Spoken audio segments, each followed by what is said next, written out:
નમસ્કાર વાલા ખેડૂત મિત્રો, અત્યારે ખેડૂત કૃષિ કેન્દ્રની અંદરથી અત્યારે ઉનાળુ સિઝન આવી ગઈ છે અને ઉનાળુ સિઝનની અંદર આપણે બાજરીનું વાવેતર કરતા હોઈએ છીએ.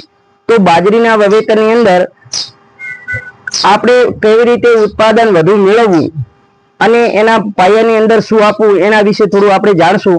તો દરેક મારા વાલા ખેડૂત મિત્રો પાયાની અંદર દરેક પ્રકારના રાસાયણિક ખાતર આપતા હોય છે. અને બીજું તો આપણું એવું કેવું બને છે કે વાલા ખેડૂત મિત્રો, અત્યારે આપણે હ્યુમન કંપનીની કીટ આવે છે ધનવાન, તમે વિડીયો મારફતે જોઈ શકતા હશો. આ ધનવાન કીટની અંદર 11 કન્ટેન આવે છે.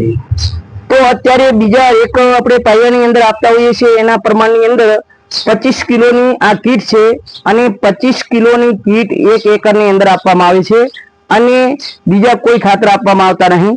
તો વાલા ખેડૂત મિત્રો, અત્યારે આપણે મગફળીની અંદર પણ આ કીટ આપેલી છે, તો સરસ એવું રિઝલ્ટ મેળવેલ છે.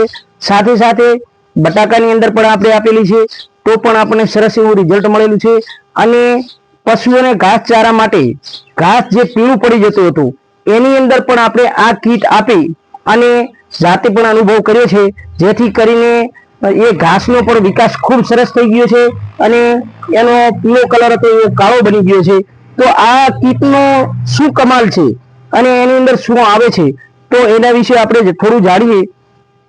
તો પ્રોમ કરીને આવે છે, ઓર્ગોમેન્યુ આવે છે, સલ્ફેટ બેન્ટોન આવે છે, માઇકોરાજા આવે છે, મેગ્નેશિયમ સલ્ફેટ આવે છે, magnesium sulphate, ferrous, zinc, boron, super potassium unique, copper sulphate.